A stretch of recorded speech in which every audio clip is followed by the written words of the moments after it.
Welcome to prime debate. AP రాజకీయాల్లో జరుగుతున్న పరిణామాలు ఎవరికి వారు వాళ్ళ స్టైల్లో వ్యూహాలు రచిస్తున్నారు. ఇందులో భాగంగా కొన్ని ప్రధాన సీట్లు ఉన్నాయి. ఆ సీట్ల మీద వైఎస్ఆర్సీపీ ప్రత్యేక ఫోకస్ పెట్టింది. ఒకటి పిఠాపురం, మంగళగిరి, కుప్పం, హిందూపురం, బాలకృష్ణ గారి నియోజకవర్గం. సో ఇందులో 3 నియోజకవర్గాలకి చాలా వినూత్నంగా మహిళల్ని వాళ్ళ మీద పోటీ పెట్టారు. కుప్పంలో కాదు, మిగతా 3 ప్రాంతాలు హిందూపురం అవనివ్వండి, మంగళగిరి అవనివ్వండి, పవన్ కళ్యాణ్ గారు. అంటే వాళ్ళు మాట్లాడేది ఏంటంటే వైఎస్ఆర్సీపీ వాళ్ళు ఏంటి ఈ సాహసం చేశారు, ముగ్గురు చాలా బలమైన వ్యక్తులు కదా, మహిళల వల్ల సాధ్యం అవుతుందంటే ఆడవాళ్ళతోటి ఓడిస్తాం వాళ్ళని, వాళ్ళకి అవసరం లేదు, మహిళలతోటే ఓడిస్తాము, మేమేంటో చూపిస్తామని చెప్పి చాలా కాన్ఫిడెంట్గా చెప్తున్నారు. ఇక పిఠాపురంలో అయితే గత కొన్ని గంటలుగా వైరల్ అవుతున్న అంశాలు. మండలానికి ఒక ఇన్ఛార్జ్ అట, గ్రామానికి పదుల సంఖ్యలో ఇన్ఛార్జీలు, 100 కోట్ల రూపాయలకు కూడా వెడకాడని విధంగా చేస్తున్న రాజకీయం. పవన్ కళ్యాణ్ గారు కూడా కొద్దిసేపటి కింద ఈ అంశాన్నే చెప్పారు. 1,00,000 రూపాయలు ఇవ్వడానికి కూడా వెనకాటలేదని చెప్పి సాక్షాత్తు జనసేన అని పవన్ కళ్యాణ్ వ్యాఖ్యలు. మనిషికి 1,00,000 ఇవ్వడానికి కూడా వెనకాటలేదట. మరి ఆయనకు వచ్చిన ఇన్ఫర్మేషన్ ఏంటో అన్నది మరి ఆయనకే తెలియాలి. వస్తున్న టాక్ ఇది, మరి అంత జరుగుతుందా, అంత ఇస్తారా లేదా అన్నది అది చూడాలి. ఇక మరొక వైపు వంగవీటి రాధ ఒక స్టార్ క్యాంపెయినర్గా జనసేన నుంచి ఉన్న అభ్యర్థులకి, కాపు సామాజిక వర్గానికి ఒక పిలుపునిచ్చి ఈసారి జనసేనకు అండగా నిలబడడానికి ఆయన సిద్ధపడ్డారు. నేను నాదెందుతో ఆయన ప్రత్యేక భేటీ అవడంలో కూడా సారాంశం అదే. పలుమార్లు పవన్ కళ్యాణ్ గారితో కూడా ఆయన మంతనాలు జరిపారట. కొన్ని ప్రాంతాల్లో పవన్ కళ్యాణ్ గారితో పాటుగా వంగవీటి రాధ కూడా ఈసారి ఆయన ఎన్నికల సమరానికి దూరంగా ఉండారంటే గతంలో ఉన్నట్లుగానే ఆయన అంత ఆసక్తి కనపరచట్లేదని మరొక టాకు. ఇవన్నీ కూడా ఏపీ రాజకీయాల్లో చాలా కీలకంగా మారనున్నాయి. టీడీపీ ఎంపీ అభ్యర్థులు కూడా సర్వం రెడీ అయ్యారట, ఇంకా లిస్టే అనౌన్స్ చేయాలి. ఈరోజు కాకినాడ అభ్యర్థిని కూడా ఆయన ఉదయ్ అనే ఆయన్ని పవన్ కళ్యాణ్ గారు ప్రకటించడం జరిగింది. ఈయన పిఠాపురం నుంచి ఉంటారట, ఆయన అక్కడి నుంచి ఉంటారట. ఏదైనప్పటికీ కూడా పిఠాపురం నుంచే దిశ మారుస్తారని పవన్ కళ్యాణ్ గారు అంటుంటే రాష్ట్రం అంతా కూడా అంధకారంలో ఉన్నది, దాన్ని బయటికి తీసుకొచ్చి ఒక గొప్ప రాష్ట్రంగా తీర్చిదిద్దామని చంద్రబాబు నాయుడు గారు చెప్తున్నారు. వైనాట్ కుప్పం, వైనాట్ 175 అనుకుంటూ వైఎస్ఆర్సీపీ వెళుతున్న పరిస్థితి చూద్దాం. మరి ఈ రాజకీయాలు ఎటువైపు వెళ్తాయో నోటిఫికేషన్ కూడా వచ్చేసింది కాబట్టి ఇదే ఇష్యూపై ఈనాడు ప్రైమ్ డిబేట్ కొనసాగిద్దాం. మనతో పాటుగా చర్చలో పాల్గొంటున్నారు శేఖర్ రెడ్డి గారు, వైసీపీ అధికార ప్రతినిధి మనతో పాటుగా లైవ్లో గారు, టీడీపీ జాతీయ అధికార ప్రతినిధి కూడా మనతో పాటుగా లైవ్లో అందుబాటులో ఉన్నారు. వివేక్ బాబు, జనసేన అధికార ప్రతినిధి కూడా మనతో పాటుగా లైవ్లోకి అందుబాటులోకి ఉన్నారు. అలాగే బాలకోట గారు, అమరావతి బహుజన్ జేఏసీ నాయకులు కూడా మనతో పాటుగా లైవ్లోకి అందుబాటులోకి వచ్చారు. ముందుగా వివేక్ వెర్షన్ తీసుకుందాం. వివేక్,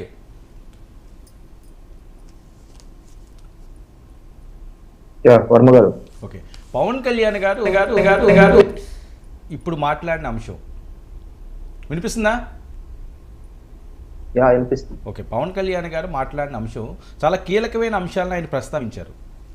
పిఠాపురానికి ఆయన్ని ఓడించడానికి పెద్ద పెద్ద టీంలు అక్కడ వచ్చినాయట, మండలాల వారీగా గ్యాంగ్స్ దిగినాయట, 1,00,000 రూపాయలు ఓటుకి ఇవ్వడానికి కూడా వెనకాడరు అని చెప్పి ఆయన అనుమానాలు వ్యక్తం చేస్తున్నారు. అనుమానమా లేకపోతే నిజమా? మీకేమన్నా ఇన్ఫర్మేషన్ ఉందా? ఏంటి అంత ఖర్చు పెట్టి పవన్ కళ్యాణ్ గారిని ఓడించడానికో లేకపోతే పిఠాపురం సీటుకి వెళ్ళడానికో వైఎస్ఆర్సీపీ అంత ఖర్చు చేస్తుందా? ముందుగా ప్యానల్ సభ్యులకి అండ్ 99 వీక్షకులకి గుడ్ ఈవినింగ్. అంటే చాలా సందర్భాల్లో మనము స్థానిక సంస్థల ఎన్నికల్లో చూసాము, అలాగే వైసీపీ విధానం ఎలా ఉంటుందో పలు సందర్భాల్లో ప్రజాస్వామ్య పద్ధతుల్లో, వారనుకునే ప్రజాస్వామ్య పద్ధతుల్లో రాజ్యం కోసం ఎలాంటి తపన పడుతూ గత స్థానిక సంస్థల ఎన్నికల్లో చూసాము. దానికి మచ్చుకు ఒక ఉదాహరణ ఇది. చేతిలో రాయి పట్టుకొని చేసిన ఘటనలు పోయిన గతంలో, అంటే రాళ్ళు పట్టుకొని సాక్షాత్తు పోలీసుల సమక్షంలో పోలీసులు సహకరిస్తూ చేసినవి, అభ్యర్థులు కిడ్నాప్ చేసిన ఉదంతాలు, అలాగే మహిళలను అయితే ప్రైవేట్ పార్ట్స్ ను టచ్ అనుమానంగా ఉంటది కదా. ఎల్లో షర్ట్ వేసుకుని ఉంటే అక్కడ మీరు చూపించేది ఎవరో బ్యాక్ నుంచి ఒక ఫోటో చూపించారు, అది ఎల్లో షర్ట్ వేసుకుని ఉన్నారు. మేం కాదు, ఎల్లో కాదండి, ఇది ఎల్లో కాదండి. ఏంటది? ఎల్లో కాదు, ఇది కాదా? ఏమో మాకు ఎల్లో షర్ట్ కాదు, నాకు కాదు. ఓకే, మీరు అన్నిటికీ ఎల్లో అండి ఇది అంటే ఇంకా నీకు చాలా ఎవిడెంట్ గా చూపిస్తాను నేను. కాదు, వాస్తవం అదే ఆడవాళ్ళను కనిపిస్తుంది. ఎలాగా ఆడవాళ్ళను ఎలా లాగారో వారి జాకెట్స్ ని చింపి ఎలా లాగారో, వాళ్ళ ప్రైవేట్ పార్ట్స్ టచ్ చేస్తూ నామినేషన్లు ఎలా చింపారో మనం చూసాం 2 ఏళ్ల కిందట. సో మా ఓటర్లు వేరేగా ఉన్నారు. తిరుపతి బైపోలు, బీజేపీకి సంబంధించిన ఉప ఎన్నిక జరిగిన బద్వేలుకు సంబంధించిన బైపోలు, చాలా ఘటనలలో వారి ఓటర్లు వేరేగా ఉన్నారు. సాక్షాత్తు ఒక కలెక్టర్ లాగిన్ తీసుకొని 30,000 ఓట్లు ఒక్క నియోజకవర్గంలో ఎంటర్ చేయగలిగారంటే అలా ప్రతి నియోజకవర్గంలో ఎన్ని లాగిన్స్ చేశారు, ఎంత అక్రమాలు జరిగాయి, మేము గత కొన్నేళ్లగా దీని గురించి ప్రతి సందర్భంలో గుర్తు చేస్తూనే ఉన్నాం. అది కూడా గతంలో కూడా చెప్పాను. ఈసారి వైసీపీ అనే పార్టీ 1,00,000 కోట్లు మద్యంలోను 1,00,000 కోట్లు ఇసుకలోను వెనకేసుకుని ఉంది. ఈసారి 10,000 ఒక్కొక్క ఓటుకు ఇచ్చిన ఆశ్చర్యం లేదని నేను 3 ఏళ్ల కిందటి నుంచి చెప్తూనే ఉన్నాను. ఇప్పుడు అది 1,00,000కి వెళ్ళిపోయింది కదా, 10,000 కాదు 1,00,000 అంటున్నారు మీ బాసు.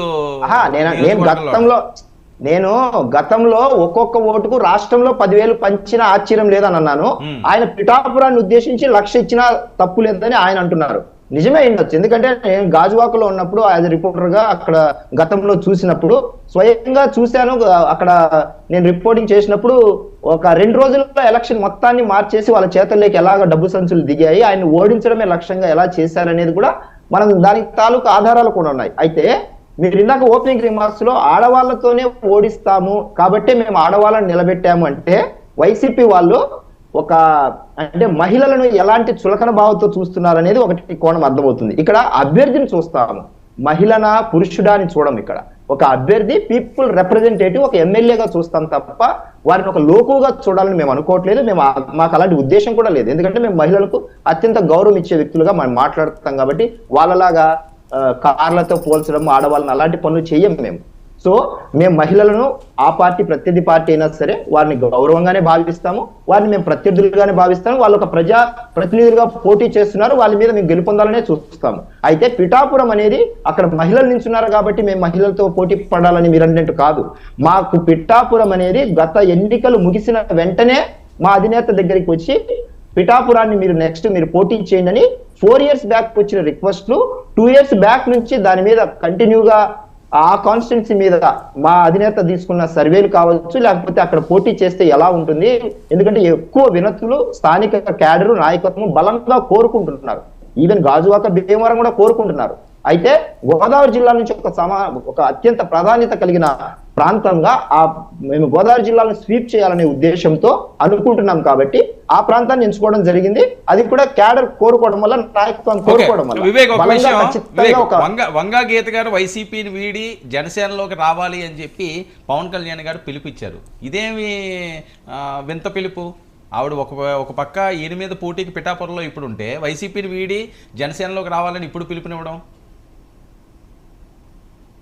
అంటే రాజకీయాల్లో ఎప్పుడు ఎలాంటి పరిణామాలు జరుగుతాయో మనకు తెలియదు. అయితే ఆవిడ గారు కూడా గతంలో ఆవిడని పక్కన పెట్టుకొని ఎవరైతే కాకినాడ ఎమ్మెల్యే 2010 జనవరి 11వ తారీఖున లంభాష మొదలు పెట్టారో, మొట్టమొదటి లంభాష బహిరంగ వేదికల మీదుగా మొదలుపెట్టిన ఒక కాకినాడ ఎమ్మెల్యే అభ్యర్థి ఆమెను పక్కన పెట్టుకొని సాక్షాత్తు మొదలుపెట్టిన ఆ భాషకు ఆ రోజు ఆవిడ ఇలాగా అవ్వా అనుకుంటూ నోరు ఎలా మూసుకున్నదో ఆ రోజు నుంచి ఆవిడ అసంతృప్తిగానే ఉంది. అంటే ఇన్ని చెడ్డ మాటలు మాట్లాడే పార్టీలో ఒక మహిళగా ఎలా ఎగ్జిస్టెంట్. ఆమె చాలా చదువుకున్న వ్యక్తి. మొన్ననే ఆమె ప్రొఫైల్ కూడా ఆమె ఏదో ఇంటర్వ్యూలో చూశాను. ఆమె డబుల్ పీజీ ఏదో చేశాను, చాలా ఎడ్యుకేషన్ గా నాకు చాలా బ్యాక్గ్రౌండ్ ఉన్న వ్యక్తిగా అలాంటి పార్టీలో ఉండడం అనేది సహజంగా మేబీ గౌరవప్రదం కాదేమో అనే ఉద్దేశంతో మేబీ ఆయన పిలుపు ఇచ్చి ఉండవచ్చు. అది ఆవిడ తీసుకోవాల్సిన నిర్ణయం. అంటే మంచి వాళ్ళు రాజకీయాల్లో ప్రజలకు నిజంగా సర్వీస్ చేయాలనుకునే వాళ్ళకు జనసేన ఒక వేదిక అనేది చాలా సందర్భాల్లో తెలియజేయడం జరిగింది కాబట్టి అలాంటి ఉద్దేశాలు ఏమైనా ఉంటే రావచ్చు అనేది పిలుపు ఇచ్చి ఉండొచ్చు వర్మ గారు. రైట్, ఓకే, 1 minute అండి. జోష్న గారు. వర్మ గారు, మీకు ప్యానెల్లో ఉన్నటువంటి పెద్దలకి, ప్రేక్షకులకి అందరికీ నమస్కారం. ఆపరేషన్ పిఠాపురం, మంగళగిరి, కుప్పం, హిందూపురం అట